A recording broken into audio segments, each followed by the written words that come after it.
ನಮ್ಮ ದೇಶದಲ್ಲಿ ನ್ಯಾಯ ಅನ್ನೋದು ಇದೆಯಾ? ಈ ಪ್ರಶ್ನೆ ಕೇಳಿದರೆ ನೂರಾರು ಉತ್ತರ ಸಿಗಬಹುದು. ಆದರೆ ಒಬ್ಬ ರೈತ ತನ್ನ ಹಕ್ಕಿಗಾಗಿ, ತನ್ನ ಮಣ್ಣಿನ ಬೆಲೆಗಾಗಿ ಬರೋಬ್ಬರಿ 15-20 ವರ್ಷ ಅಲೆಯಬೇಕು ಅಂದರೆ ಈ ವ್ಯವಸ್ಥೆಗೆ ಏನನ್ನಬೇಕು?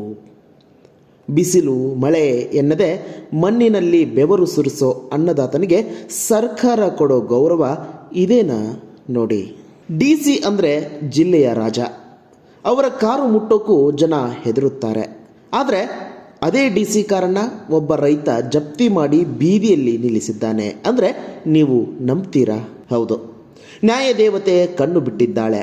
ವ್ಯವಸ್ಥೆಯ ಅಹಂಕಾರಕ್ಕೆ ಮಣ್ಣಿನ ಮಗ ಬಿಸಿ ಮುಟ್ಟಿಸಿದ್ದಾನೆ. ಏನಿದು ಕತೆ? ಯಾಕೆ ಹೀಗಾಯ್ತು ಕೇಳಿ. ಮೊದಲ ಘಟನೆ ಹಾಸನದ್ದು. ಇಲ್ಲಿನ ಮರಿಗೌಡ ಅನ್ನೋ ರೈತನ 10 ಗುಂಟೆ ಜಮೀನನ್ನು ಸರ್ಕಾರ 15 ವರ್ಷಗಳ ಹಿಂದೆ ಕಿತ್ತುಕೊಂಡಿತ್ತು. ಬರೋಬ್ಬರಿ 15 ವರ್ಷ. ಒಂದು ಮಗು ಹುಟ್ಟಿ SSLC ಮುಗಿಸೋ ಕಾಲ ಇದು. ಆದರೆ ಸರ್ಕಾರ ಕೊಡಬೇಕಿದ್ದ 11 ಲಕ್ಷ ರೂಪಾಯಿ ಪರಿಹಾರ ಮಾತ್ರ ಬರಲೇ ಇಲ್ಲ. ಅಲೆದು ಸುಸ್ತಾದ ರೈತ ಕೊನೆಗೆ ಕೋರ್ಟ್ ಮೆಟ್ಟಿಲೇರಿದಾಗ ಸಿಕ್ಕಿದ್ದೇ ಈ ಐತಿಹಾಸಿಕ ತೀರ್ಪು. ಹಣ ಕೊಡದಿದ್ರೆ ಜಿಲ್ಲಾಧಿಕಾರಿಗಳ ಕಾರನ್ನೇ ಜಪ್ತಿ ಮಾಡಿ ಅಂತ ನ್ಯಾಯಾಧೀಶರು ಗುಡುಗಿದ್ರು. ಇಲ್ಲೇ ನೋಡಿ ಅಸಲಿ ತಮಾಷೆ. DC ಕಾರನ್ನ ಎಳೆದೊಯ್ಯೋಕೆ ಒಂದು ಕ್ರೇನ್ ಬಂತು. ಆದರೆ ಆ ಕ್ರೇನ್ ಡ್ರೈವರ್ ಹೇಳಿದ್ದೇನು ಗೊತ್ತಾ? ಇದು ಇನ್ನೋವಾ ಕಾರ್ ಸ್ವಾಮಿ, ಎಳೆದ್ರೆ ಡ್ಯಾಮೇಜ್ ಆಗುತ್ತೆ ಅಂತ ವಾಪಸ್ ಹೋದ.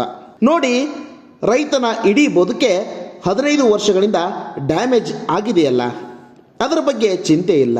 ಆದರೆ DC ಅವರ ಕಾರಿಗೆ ಒಂದು ಗೀರು ಬೀಳಬಾರ್ದು ಅಂತೆ. ಆದರೂ ರೈತ ಮಾತ್ರ ಬಗ್ಗಲಿಲ್ಲ. ಅಧಿಕಾರಿಗಳು ಕಾಲು ಹಿಡಿದ್ರು, ಕಾರು ಬಿಟ್ಟು ಕೊಡದೆ ಅಲ್ಲೇ ಟಿಕಾಣಿ ಹೂಡಿದ್ರು. ಈತ ಶಿವಮೊಗ್ಗದಲ್ಲೂ ಇದೇ ಹಣೆ ಬರಹ.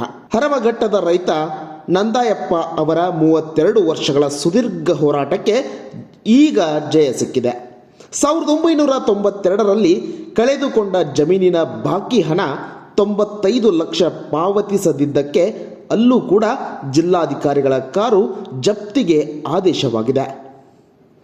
ಸರ್ಕಾರಿ ಅಧಿಕಾರಿಗಳಿಗೆ AC ರೂಮಲ್ಲಿ ಕೂತು ಸಭೆ ಮಾಡೋಕೆ ಟೈಮ್ ಇರುತ್ತೆ.